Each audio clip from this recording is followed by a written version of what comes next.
All right, good morning, afternoon, or evening, whenever you are viewing this particular video. We are doing our back to school orientation main information session a little differently this year so that you can view the information kind of on your own time. Our hope is then that on our back to school night or orientation night, that you could spend more time getting some questions answered that maybe you have, or spending more time with your teacher and your child's teacher, and B, just getting more time to uh, hang out with other friends, school families that you have not seen in a while, and use that time to just catch up and enjoy yourselves. That seems to be kind of what we have noticed as a faculty that everyone seems to enjoy the most, or what people are wanting to do on that night. And so we hope that this is a helpful way to do this moving forward. I'm going to share the presentation with you guys in just a moment. However, I wanted to quickly direct you to our website here, where you can find the back to school resources that we would typically send out as a hard copy packet in the past. We are planning to just do this digitally unless someone asks us for a hard copy, which we are more than happy to send that out. So first thing you'll see is that if you go to school.stmatthewspokane.org, it should take you to our main homepage. I've already pulled this up, but you would want to go to the resources tab, back to school, and Kayla will link all this stuff for you in an email when she sends this out on where to find that too. But if you're ever trying to go back and view this stuff, or you've lost the link or the email, you can go and find this stuff anytime. So it says welcome back. All the information, you see our school year theme, which we'll cover in just a minute. My welcome letter, which typically was sent out in the past, this orientation video that we're doing right now will be put in there. There are going to be some questions that are going to be asked of you to show that you have watched the video. I know that it's going to be boring to listen to me ramble for a little bit. However, we do want to make sure that everyone knows the rules and expectations. Whether you've been at school here for many years or this is your first year here, we want to make sure everyone is on the same page and knows what the expectations are. The sad thing is that even the faculty does this, that even sometimes when we know the expectations, we don't always follow through on them. So hopefully we can all be on the same page as far as what is expected, and those questions or submitting your answers will simply be proof of that. But school supply lists, if you click on that, you'll be able to see all the different school supply lists, the textbook order form, things like that, that we have used in the past and sent out. So hopefully that was helpful to you as a way to get all the information that you need. All right, getting into our presentation here quickly. I'm going to kind of zip through this. Some of the things that we've done in the past we will not be doing just due to the way that we are doing things this year. So the majority of the faculty you'll have to get to know throughout the school year on back to school night. When you're meeting with them, we'll try and introduce ourselves to you if it's a face we don't recognize. But certainly take time to ask the faculty how their summer was, and hopefully they will do the same for you to find out how your summer's been going. The biggest change to our faculty is we did welcome Mr. David Zabel. He's going to be the new full-time 7th and 8th grade teacher here at St. Matthew. I have his phone number listed there for you. They got in just this week, or the second week in July, and they're kind of taking time to get things moved into their house. I think the moving truck came today, the day that we're doing this video. So please feel free to reach out to him. I'm sure you'll be seeing his car at school as he's getting a little bit more settled and as he starts to prep for the school year. I'll be doing a little bit of teaching in the classroom as well as teaching some other classes, which we'll talk about in the little bit later in the presentation. But please make him feel welcome. He's very excited. Him and his wife are very excited to be here. His wife is a trained teacher as well, although she doesn't have a full-time position or any particular position here at this time at school, but we may be using her for subbing and things like that. So, and by the way, my wife did tell me I shouldn't have been wearing a hat for this, so I apologize if that seems unprofessional. She's over here laughing at me, but got to support the Milwaukee Brewers. There's nothing offensive about that. All right, so our school year theme is 1 Peter 4, verses 10 through 11, a school year theme all about service to others. If you read my back to school letter, you know that I got a little bit of a lesson in service this summer, but the passage states from 1 Peter 4, 10 and 11 is each of you should use whatever gift you have received to serve others as faithful stewards of God's grace in its various forms. If anyone speaks, they should do so as one who speaks the very words of God. If anyone serves, they should do so with the strength of God, that strength that God provides, so that in all things God may be praised through Jesus Christ.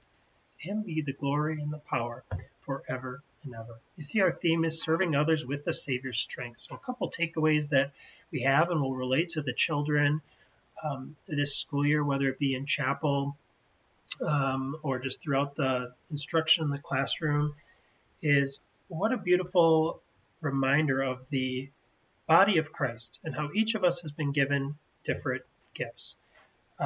Yet all of us are asked to serve. Not every one of us is going to be able to serve others in the exact same way because we have different gifts, and that is 100% okay. In fact, they are given by God, and God has given them to us faithfully and given them to us in just the exact way that He wants us to have them. So we don't need to look down on ourselves or look down on others because they don't have our same gifts. That's the beauty of the body of Christ, is that we can work together to help and serve other people. And we are not doing this on our own, which is another beautiful thing. We get the strength from God. So whatever gift that you have, whether it be patience or whether it be leadership or being a good listener or any number of gifts that can be tied to service, you know that God is going with you all the way. And God is going to be going with your children this school year and helping them serve. In fact, we can't be good servers on our own. We know how selfish we are by our sinful natures. Yet God goes with us and gives us the strength to be His servants in service to other people. So we want to share that with the children. We want to focus on that this school year, on looking to others' interests, not always our own. And look at that last line there also. We want to be doing it to give God glory in everything that we do. It's not to say, look at what I have done for others. It's simply to give God glory as Christians. A couple things about drop-off and pickup. Just please take note of the doors opening at 8:10 and school starting at 8:30. That would be a good time to get the kids dropped off, is at 8:10. However, if you've been here before, you know that maybe you have your specific time that works because of your work schedule, or just because when the parking lot gets a little bit crammed up. But being on time and not just dropping kids off a minute or two before school is helpful, because sometimes kids have things to do in the morning, whether it be classroom jobs or getting their homework taken care of, turned in. They oftentimes will have questions for their teacher. So the earlier the better within that window between 8:10 and 8:30. There are times that families have needed to drop kids off early in the past, and typically that's not been a problem, but please don't assume. Please don't just drop your child off and just drive away, especially in the winter time. That can be, it can be cold outside and not be safe for the kids to just be waiting outside, or they can get themselves into trouble. Just inform your child's teacher, even if you're dropping them off early and they are going to wait outside. Please let your child's teacher know that is going to be the case, or there may be times where the teacher will be able to let them in early and let them hang out in the classroom before school. It's all about communication and making sure that we have been made aware, because we don't have before school care. Having that information ahead of time would be super helpful. You do notice that the doors are locked at 8:30, and so it would be The protocol would be that you come to the 7th and 8th grade classroom door down by the where the dumpsters are. There's the big sign that says school office there right on the wall. You go through that gate and you can knock on that door. It should be even more convenient for you this year with myself going to more of a full-time administration role. That I can be able to be more available and not necessarily always be teaching to let you into the classroom where your child needs to be. Either that or Kayla, or depending on if I am switching and teaching for Mr. Zabel, one of us should be able to do that pretty much at all times, and you shouldn't have to wait around. So please do your best to follow that procedure. If you know you're going to be late, communicate that again with your child's teacher, but then come right to the classroom door. I know it's always awkward for the teachers and probably awkward for you as well, but if you go to the child's classroom door and you're jiggling on the handle or knocking, the teachers have been instructed. That's my fault. The teachers have been instructed to not let you in so that we have one flow of traffic and we know who's in the buildings at all times. So that's on me. Don't need to be mad at them if they're not letting you in, and we don't want to have to be the ones staring awkwardly saying, sorry, I can't let you in, as you're knocking outside the classroom door. School day ends at 3:30, and the pickup for your children is from 3:30 to 3:45. Again, if there's ever you're running late or something, we do have aftercare available. If you cannot pick up your child by 3:45, and then you also may want to just figure out timing for pickup depending on the fullness of the parking lot. The parking lot does usually get pretty filled up at the end of the day. Traffic on Country Homes Boulevard isn't always ideal. So you may want to either A, come a little bit early and then just wait till 3:30, or B, just hang back a little bit, pick up your child, hang back, let them play outside. You can reconnect with friends that you have here at school just till things clear up a little bit. Please, please, please always be driving very slowly into the parking lot. We always tell parents and children that they should never be running out in the parking lot, and that's why we have pickup in the classrooms. So all the kids get picked up in their specific classroom, and we open the doors back at 3:30. But you never know if a child's going to come running across the parking lot, so we are trying to prevent accidents at all costs. So please do your part in that and drive as slowly as you can. I would also ask that you start by parking. If the spots are not filled up, please start by parking all the way down by the basketball court. Even if your child's classroom door is right in front of the dumpsters, it would help with the flow of traffic if we fill in those far away spots first and then work down towards the preschool. And then you can exit out by that exit by the basketball court right there would be a good way to do it. So please make sure you are in contact with your child's teacher for any particular situations that are going to apply to drop off or pick up. And please be considerate of other families and of the safety that we are trying to instill. Again, pickup is in the classroom. We'll open the doors back up at 3:30, and you have 15 minutes to pick them up at that time.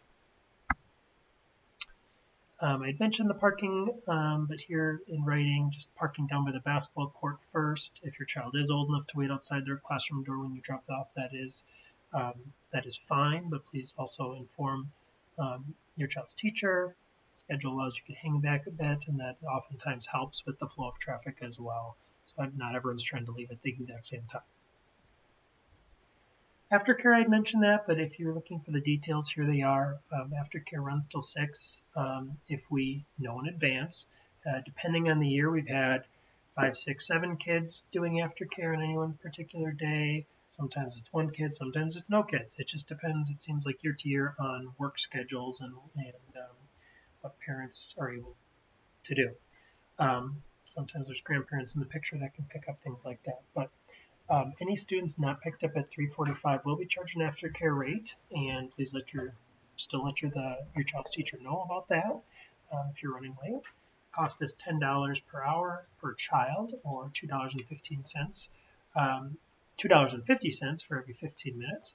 And if you're interested in working that, please get in contact with me. You see my cell phone number right there, and I would be happy to give you more information. If you have done that job in the past and are looking to continue to do it, there's probably not much paperwork or orientation that you need. But if you are a new person looking to earn a little extra money, that would be my cell phone number to get the information that is needed to get the ball rolling on that. As far as sickness is concerned, thank goodness that we are not really in the heart of COVID anymore, but we still want to, there's definitely some good hygiene practices that we can take away from that time, and that's simply to keep sick kids home. So no need to be forcing the issue and sending your child to school when they have a raging headache or all snotty and have a cold, things like that. So please just it's really a way to be respectful of other people. Other families might be trying to take a vacation that they've been planning for a number of years and saving for, and you sending your sick child to school and getting their family sick could really ruin some different things, or it could just be unsafe. Certain kids have different medical issues that it's just not safe for them to be around sickness. So do your very best to help out with that. Students should not return to school until a fever, if they have a fever, is broken for 24 hours without medication. And please make sure your children are practicing good hygiene habits with washing their hands, just getting good sleep, changing their clothes, taking showers, things like that. Volunteering. We have lots of volunteering opportunities at school, whether it be with coaching, helping out in the classroom, working on field trips, things like that. Any volunteers who are working with children in any capacity, they do need to be background checked through our school. Field trip chaperones need to be background checked and have valid car insurance if driving. The school does pay for that. I simply need you to send me an email with your full name, an email address, give me a little description of what you're hoping to volunteer for, and I will get that background check authorized for you, and you should be good to go. They come back very quickly, as long as there's no major incidents or anything like that on the report, and you should be good to go for volunteering in the classroom.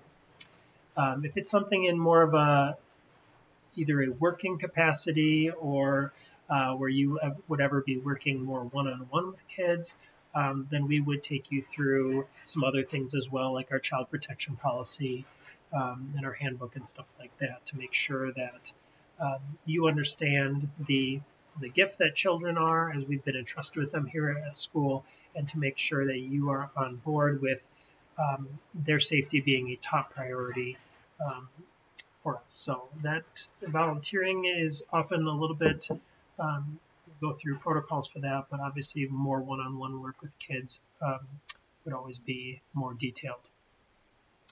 Coaching would be the same thing. If you are interested in helping out coach in any capacity here, whether it be with our fall, winter, or spring sports, we would look for you to be background checked for that as well. And then if you are going to be volunteering with field trips, oftentimes another thing, just a reminder, is that making sure that, and school will do its best to do that reminder as well, but that there are booster seats for the kids that need them in your car.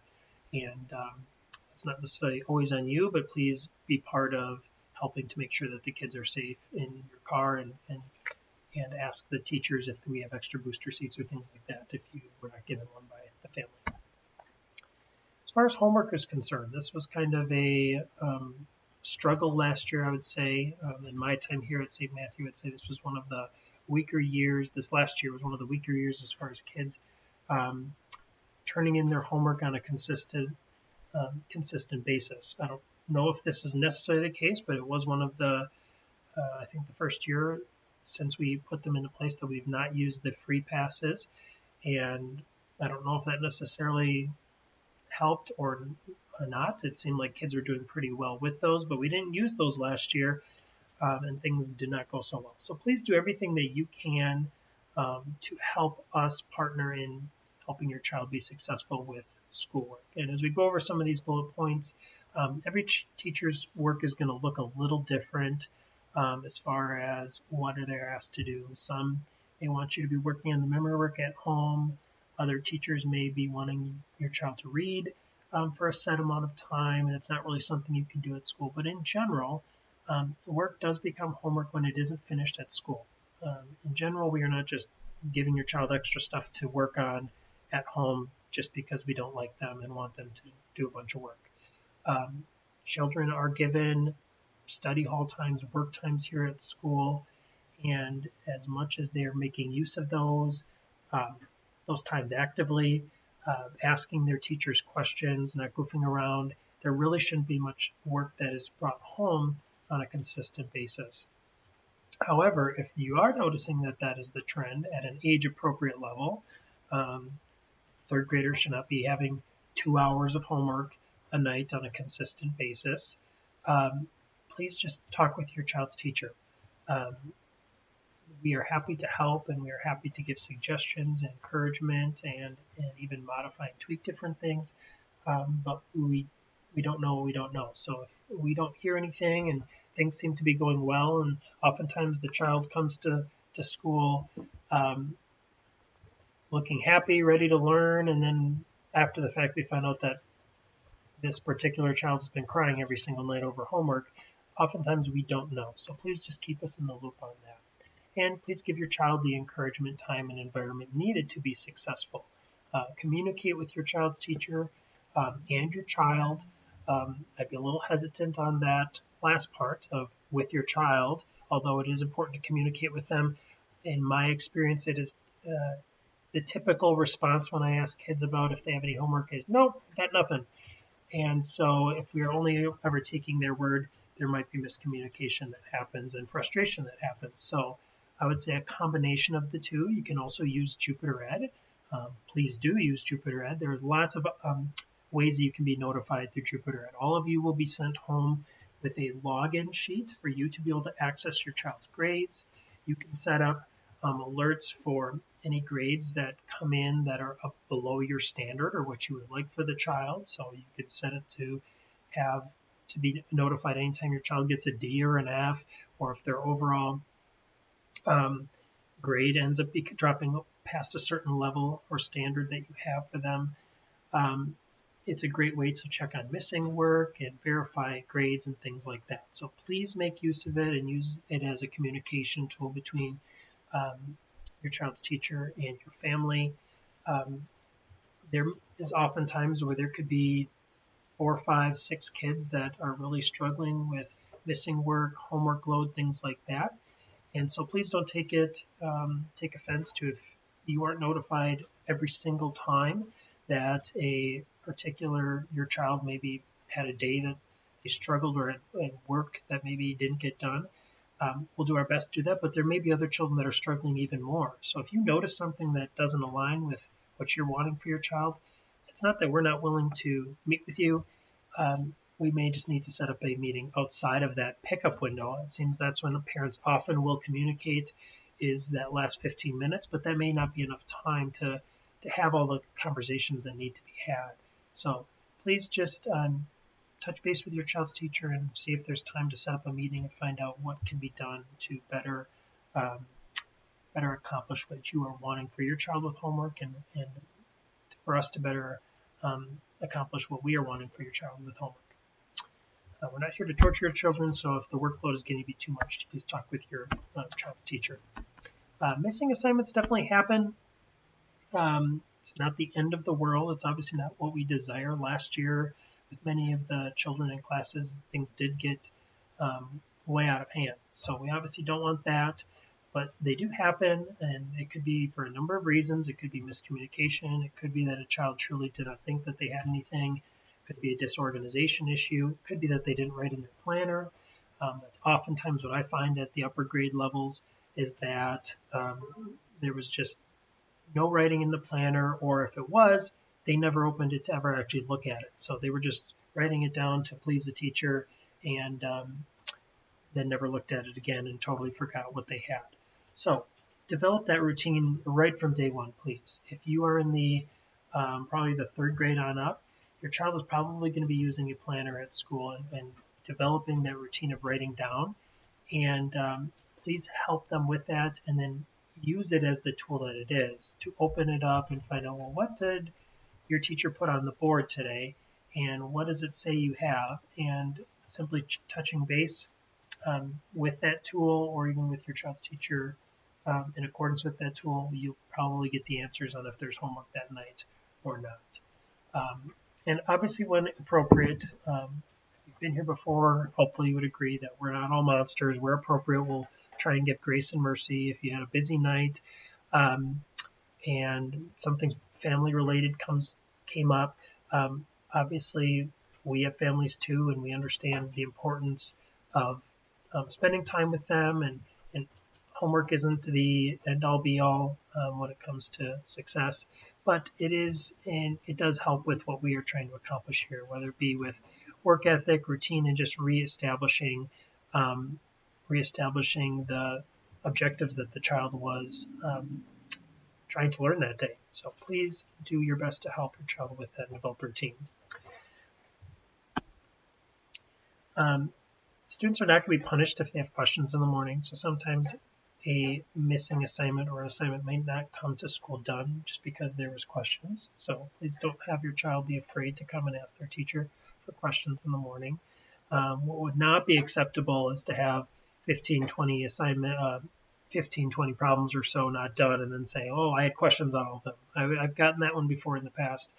And I guess the scenario could happen where they truly had all those questions, and obviously we're going to work. But if it's just an excuse that I didn't get it done and I'm going to say it's because I had questions on, that would not be acceptable.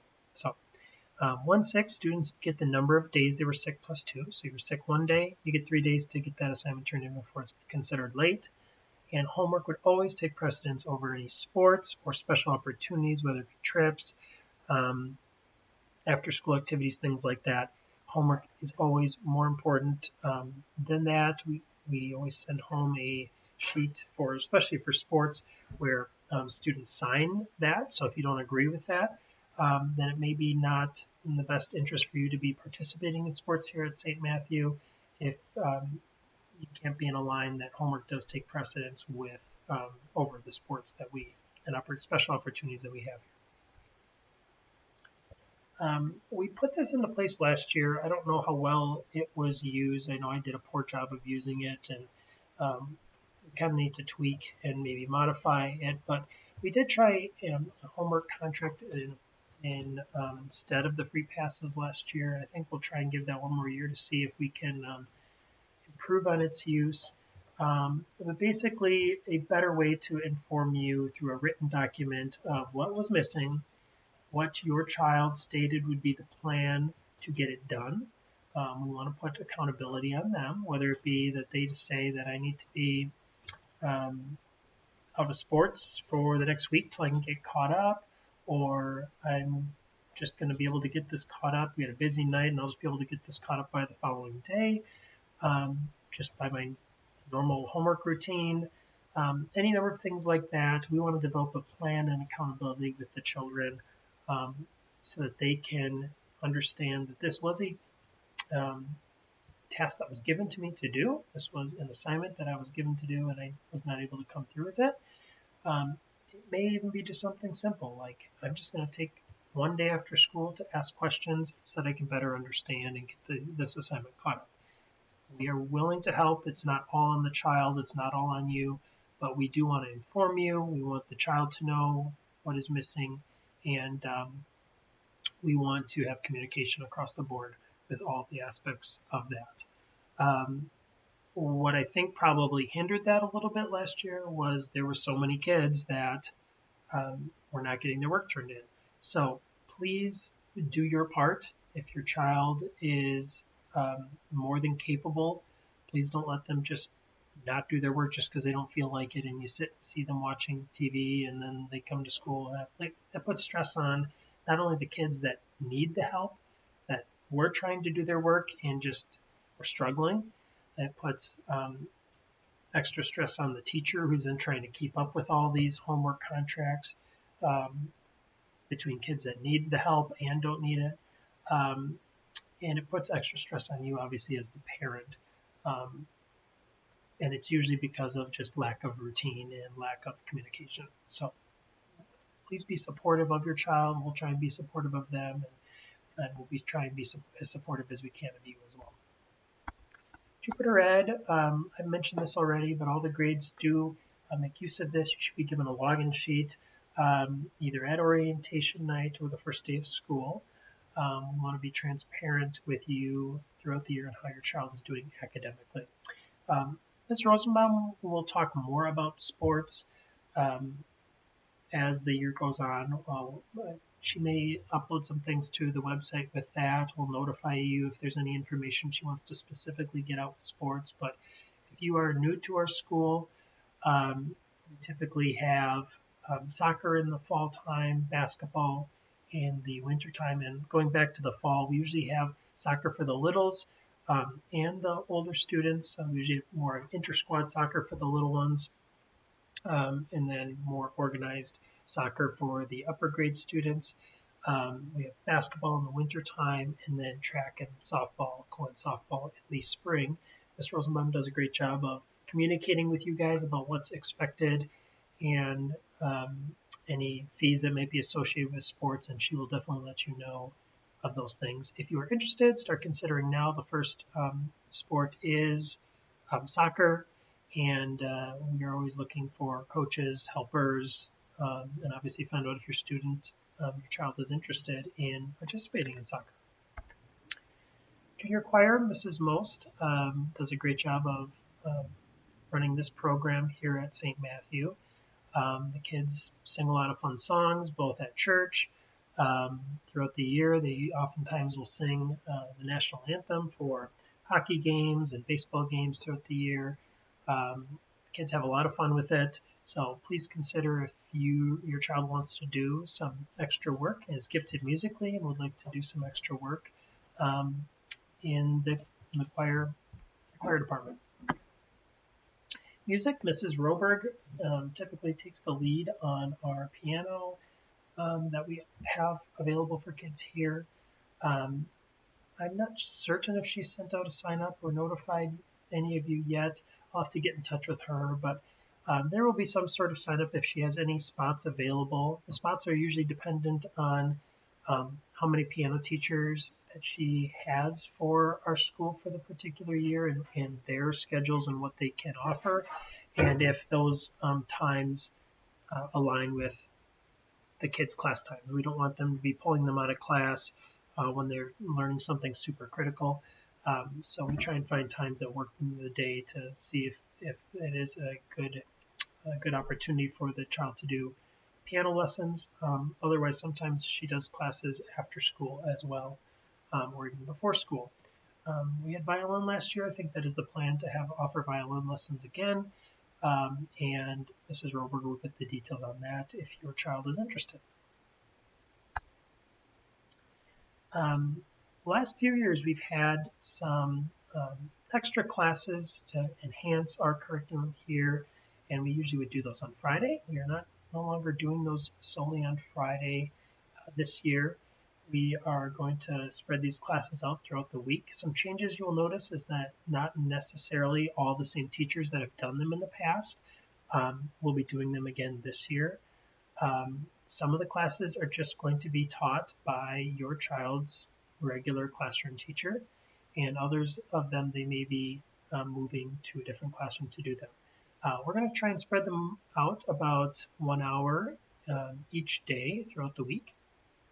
And so this is where I'll be teaching a few PE classes and things like that. So I'm excited to hopefully have your child for PE if it applies to the classes that I'm teaching. But again, it may not be always Mrs. Most doing Spanish. It may not always be the same music teachers or anything like that. So look for those that change it to be spread throughout the week, and then you may have just your very own teacher teaching you that class this year, especially with art and PE. I think those are probably the two that have the most just they're probably going to be with your regular classroom teacher, aside from me teaching a few PE classes as well. Last few years, we have done a life skill each quarter. These have been a lot of fun. I've been really blown away by some of the things that the kids have done. I know my daughter last year in kindergarten came home knowing some of the basics of sewing. I was very impressed. We've been very pleased to see even our kids knowing how to help out in the kitchen and even cutting different stuff in a safe manner. It's been really cool to see. As the kids get older, the life skills are going to get a little bit more developmentally appropriate.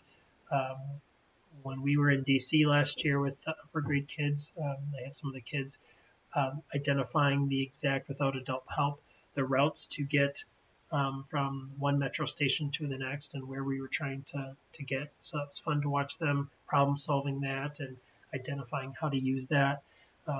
Not all the life skills may be like they're going to use them every day, but it's always important to develop new skills, and there are lots of new skills to develop that are outside of our regular curriculum. So that's ultimately why we started doing that, and we hope it's been a blessing for your children to learn a few new skills, whether it be with budgeting or anything else. If you have a life skill that you enjoy or you think that it's important for kids to learn, maybe seeing it as an important skill for your own children, please don't hesitate to reach out and either just ask if give a teacher an idea about doing that life skill, or if you have a special expertise in it and would like to come and either teach that hour class or talk to the kids about that life skill, or just even help the teacher to accomplish that life skill task that day, we would love to have you in the classroom. The classes are typically, if the teacher really gets into it, it may be over a 2-day span, but typically it's about an hour or so on one particular day in a quarter. So there's usually about 4 life skills each year that each classroom gets a chance to do. School supplies. This has always been a biggie and one that the kids seem to struggle with. The things that are on the school supply list, please get them. Even if it is a particular supply that your child says that they don't use all the time. I typically notice this with math supplies as an example, that I'll get to the time we actually need them, and then I'll find out that none of the kids have them, or that they say that they have never bought a glue stick or a bottle of glue for the entire year and have none. They have no whiteboard markers. So please double, triple check the list. Please buy all the things on the list. If you have a question about anything, or if the child really needs it, don't just assume they don't need it. Please just reach out to the child's teacher, and they can even tell you when and in what manner they'll be using that particular thing. Maybe it's a budgeting issue for your family, and it might be something that they could wait a month or so before buying. But please do buy it and touch base with your child's teacher if you have not bought it yet. And then check in with your child each quarter. That seems to be a good procedure to do. It blows my mind how I get to a particular quarter and a child will tell me they have no pencils left and have no way to write and couldn't do their assignment, or have no markers to use. So just check in with them if they need those things. It's usually the basic things that need to be restocked. And then obviously an important supply to bring each day would be a lunch. Sometimes that we have hot lunches, and we'll make you known about those, especially with us planning for another DC trip. I'm sure there'll be lots of hot lunches available. Oftentimes we do have some sort of food available or snack available, so your child's not going to starve if they forget their lunch. But we will definitely be reaching out to you and seeing if there's any ways that something could be dropped off if we notice your child doesn't have a lunch. But sometimes we don't notice that till lunchtime, and then it might be too late. So please just make sure that that's packed before the child heads out the door. Hot lunches, like I mentioned, will notify you when these do come up, and you don't have to participate if you don't want to, but you're certainly more than welcome to. Any snacks, food, please just notify your teacher if you're trying to bring in a snack or a birthday treat or anything like that. Don't just assume your child's teacher is going to know best about allergies in the classroom and things that might not be safe for children to be touching or eating. And that's why it's just always best to ask your child's teacher if there's any allergies or things to be aware of when it comes to treats. But we don't have any problem with typically with bringing treats. We just want to make sure they're safe. As far as the calendar is concerned, that's another thing that you will see on the website. It'll be there for your access anytime you want.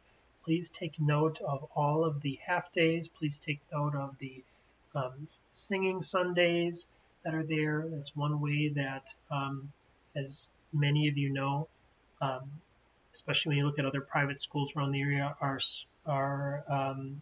school, I would say, charges relatively low tuition for what we offer and for what you get, especially when you compare it to some of the other private schools. So where's that money coming from?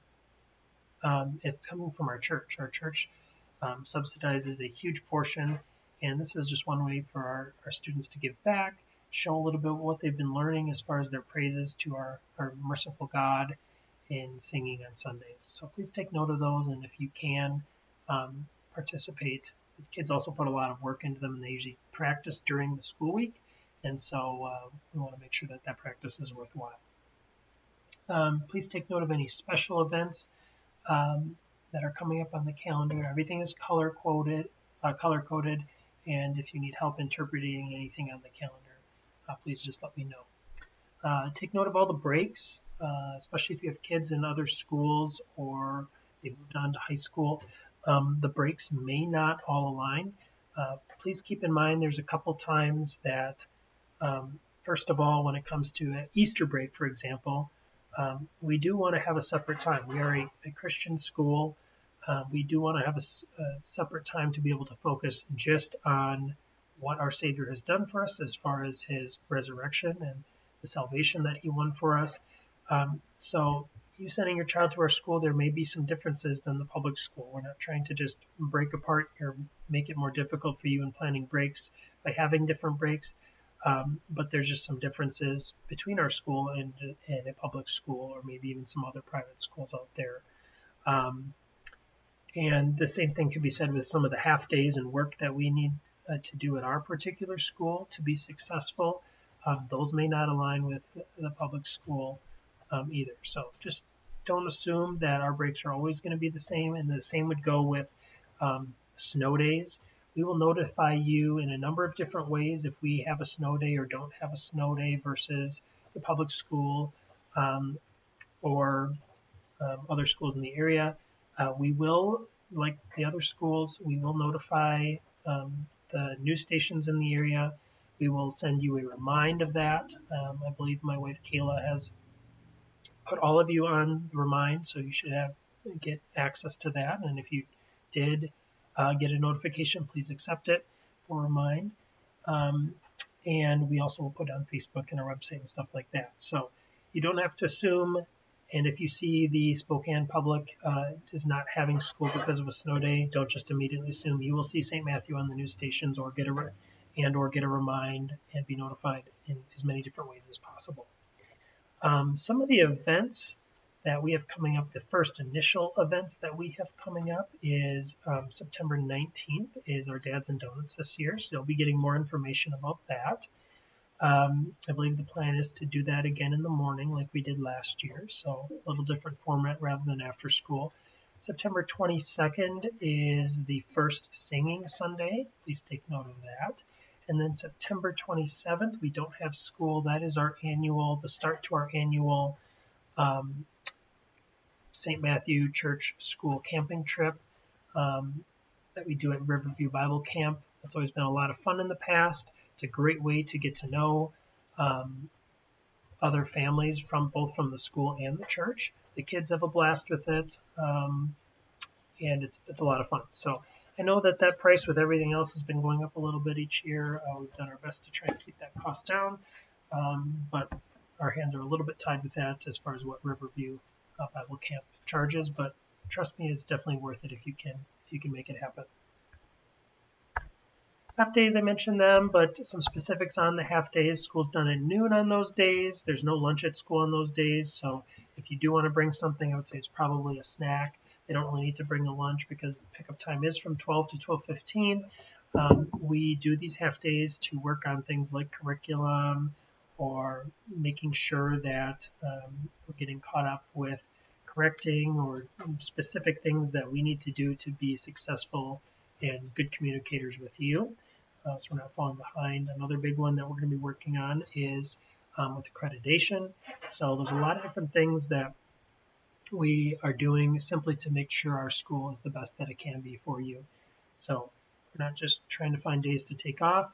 So please work with us on this. And I know that can be inconvenient, especially with work schedules, but it has been a huge blessing because it takes so much time. And when we did not have them before, we were trying to squeeze that in after school, and it just really wasn't the best procedure. So giving us a little bit of the time at school or during the work day to be able to get that done is a huge help, and we appreciate it. Dress code. As far as dress code is concerned, some good rules of thumb is just making sure your child is always dressed modestly. I know this is getting more and more difficult.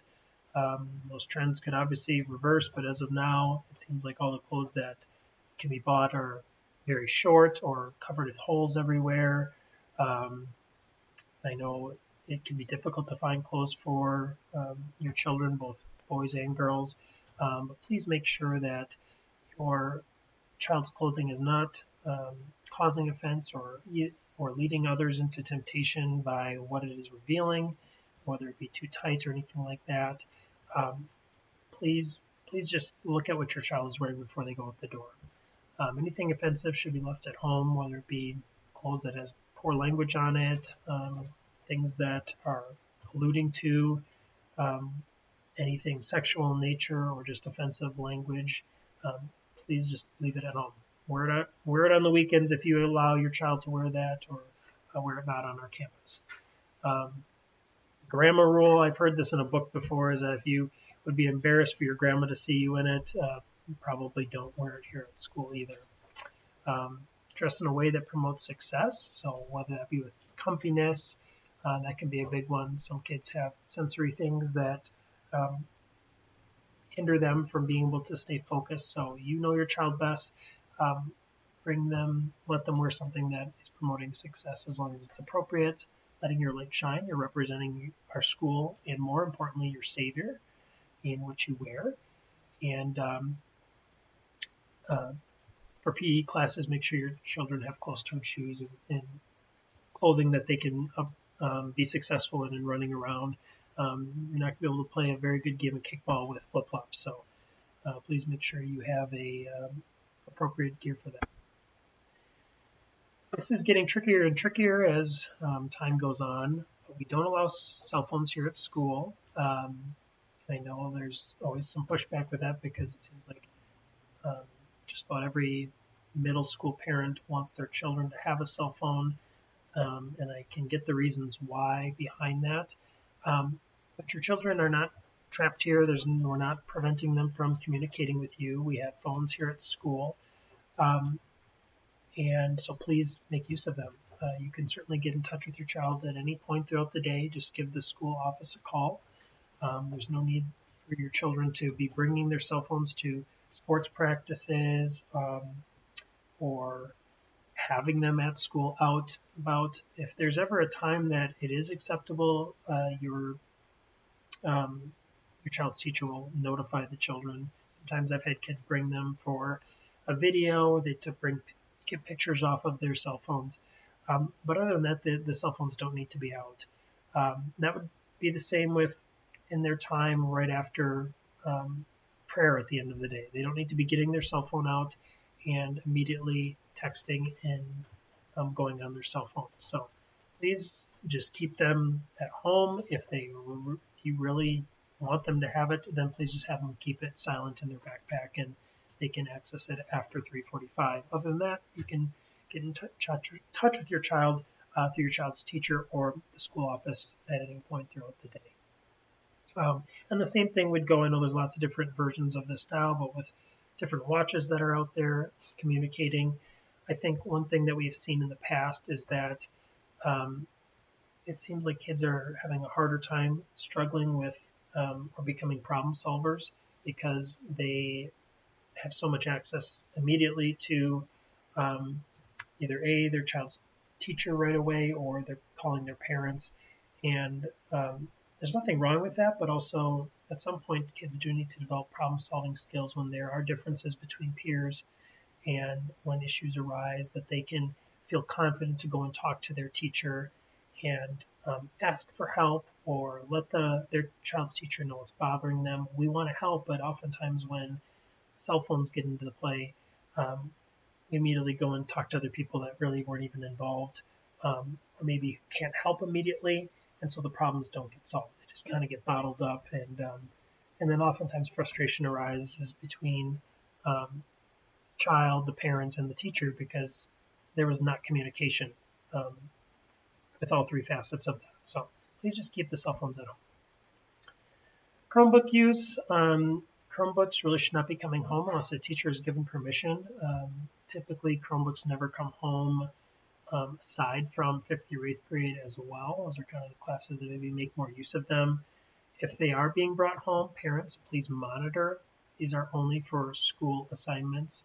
They're not to just come home because you don't have a laptop at home or don't have a way to access the internet, and now I want to play some game or look at something that my friend told me about.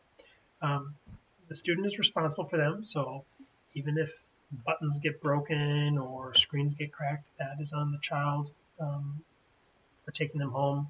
There's probably scenarios out there where you could convince us that it truly was just, some fluke thing, a button popped off, but ultimately we turn over that responsibility to you, the child, and the family when they do come home. Please don't jam them in the backpack. That's oftentimes where some of these little things happen, like a button comes off because it just gets jammed into a backpack with a bunch of other hardcover books, and they get broke. Damage can result, and obviously then you'd be responsible for paying for any fixes that need to be done, or if it's severe enough, to replace it. Communication is such an important thing. I've referenced it multiple times, and it's not because we are necessarily perfect communicators here as the faculty and staff at St. Matthew, and I'm not trying to pin that and saying that we expect you to be perfect communicators, but the reality is it is very important because this is your school and you are in a partnership with us.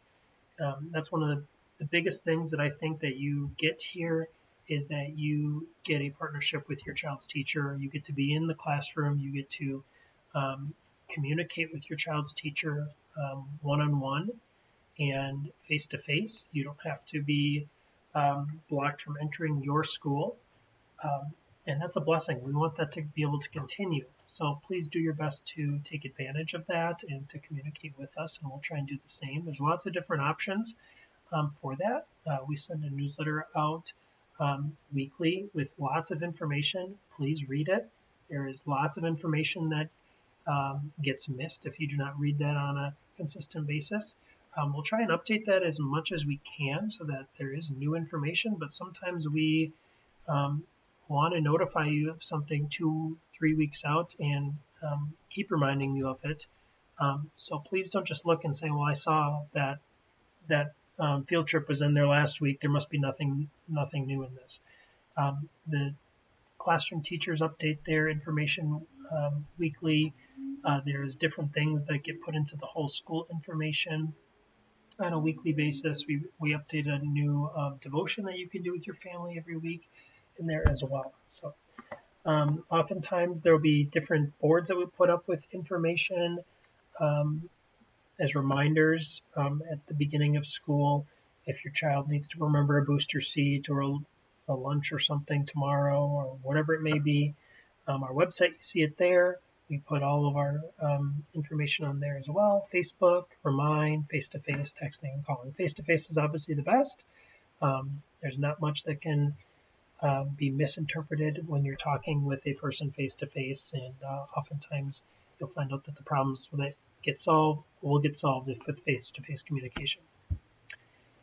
there's lack of communication, you'll see some of these things that maybe really are not a non-issue become issues, especially it seems like about March, April.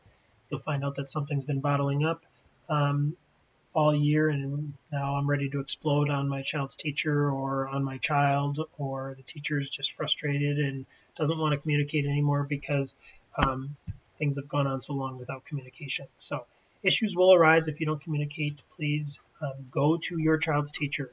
Don't go to the other parent that you like in the parking lot and gossip about them. That's not going to solve anything. It might make you feel better for the time, but it's not going to really solve anything. Go to your child's teacher first and foremost. If they are not listening and you're feeling like nothing is getting resolved, please then come see me. That will be a second option, and I will do my best to help you with any issue and even go and talk with that teacher or try and set up a meeting between the learning team. And if I'm also not listening to you, then you can reach out to our Board of Education. Mr. Tony Diaz is the chairman of that, and we'll make sure that his contact information is available for you should you want it. One of my favorite Bible passages about communication is from James 1:19. My dear brothers and sisters, take note of this. Everyone should be quick to listen, slow to speak, and slow to become angry. Listening is a part of communication. So realizing that you're probably feeling a certain way, your child's teacher is feeling a certain way, your child is feeling a certain way, and obviously you're going to want to tend to lean towards your child and how they're feeling because that is your child. But your child's teacher also sees your child for a large portion of the day and may have some extra information to share with you should you be able to listen. And the same goes in reverse from you to the teacher. You are with your child for an even bigger portion throughout the rest of the day and the weekend, and so you know your child best, and we want to be good listeners for you as well. Emergency procedures. Throughout the school year, we'll be going through different emergency procedures. We'll give you more information about that, whether it be fire drills or active shooter drills, things like that. We will notify you when those things are going to be taking place. And it's very important for that reason, should an emergency come up, that all of your TADS information is up to date. So if you have gotten a new cell phone, if you have moved or gotten a new email, please go on to TADS, log on to TADS, and change that. Do it right away before you forget, so that we have accurate information on how to get in contact with you should there be something very important that we need to. That's also helpful if your child's sick and needs to go home. We use that information from TADS. We run a report to get all the parents' contact information or their authorized pickup personnel. That'd be another thing to update on there. If there is anyone else in your life that is allowed to pick up your child, please put them on as an authorized person to pick up.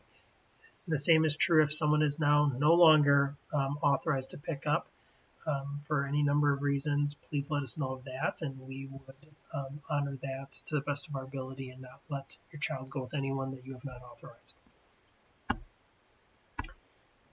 So closing comments, obviously we're not doing this face-to-face, but if you have any questions on back to school night before then, you can certainly give me a call, text, email me anytime.